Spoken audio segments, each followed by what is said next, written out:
Hello, ഇന്ന് നമുക്കേ കുക്കറിൽ തേങ്ങാപ്പാലൊക്കെ ഒഴിച്ച് ഉരുളൻകിഴങ്ങൊക്കെ ഇട്ടിട്ടുള്ള ഒരു ചിക്കൻ കറിയുടെ റെസിപ്പി നോക്കിയാലോ.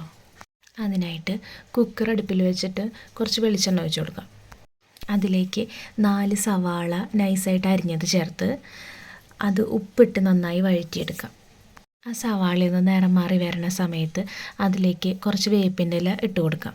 പിന്നീട് 2 പച്ചമുളക് നല്ല എരിവുള്ള പച്ചമുളകായ കാരണമാണ് ഞാൻ 2 ഇട്ടത് കേട്ടോ. എരി കൂടുതൽ വേണമെങ്കിൽ നിങ്ങൾക്ക് അതിൽ കൂടുതൽ ചേർക്കാം.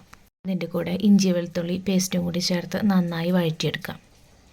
അതൊന്ന് നന്നായി വഴറ്റി വരുന്ന സമയത്ത് നമുക്ക് പൊടികൾ ചേർക്കാം. 2 ടീസ്പൂൺ മല്ലിപ്പൊടി, 1/2 ടീസ്പൂൺ മഞ്ഞൾപ്പൊടി, 1 ടീസ്പൂൺ മുളക് പൊടി, 1/2 ടീസ്പൂൺ കാശ്മീരി മുളക് പൊടി, പിന്നെ കുറച്ച് ഗരം മസാലയും കുറച്ച് ചിക്കൻ മസാലയും കൂടി ചേർക്കാം. പിന്നീട് അത് നന്നായി ഇളക്കി അതിൻ്റെ പച്ചമണമൊക്കെ മാറി വരുന്ന സമയത്ത് അതിലേക്കൊരു നല്ല പഴുത്ത തക്കാളി ചേർത്ത് കൊടുക്കാം. തക്കാളി ചേർത്ത് നന്നായി വഴറ്റിയെടുത്തതിന് ശേഷം അതിലേക്ക് ഉരുളൻകിഴങ്ങ് ചേർക്കാം. ഞാനിവിടെ 4 ഉരുളക്കിഴങ്ങ് എടുത്തിട്ടുള്ളത് കേട്ടോ.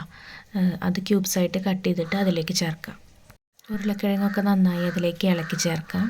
പിന്നീട് അതിലേക്ക് കഴുകി വൃത്തിയാക്കി വെച്ചിട്ടുള്ള ചിക്കൻ കഷ്ണങ്ങൾ നമുക്ക് ചേർക്കാം. കൂടിയും ചേർത്ത് നന്നായി ഇളക്കിയതിന് ശേഷം അതിലേക്ക് തേങ്ങയുടെ 2ാം പാൽ ഒഴിക്കാം.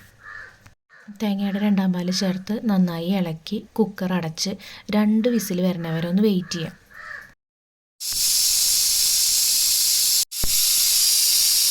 2 വിസിൽ വന്ന ശേഷം ഫ്ലെയിമൊക്കെ ഓഫാക്കിയിട്ട് കുക്കറിൻ്റെ എയർ പോണ വരെയൊക്കെ ഒന്ന് വെയിറ്റ് ചെയ്യാം. അതിനുശേഷം അതിലേക്ക് കുറച്ചധികം കുരുമുളക് പൊടിയും കുറച്ച് ഗരം മസാലയും ചേർത്ത് നന്നായി ഇളക്കാം.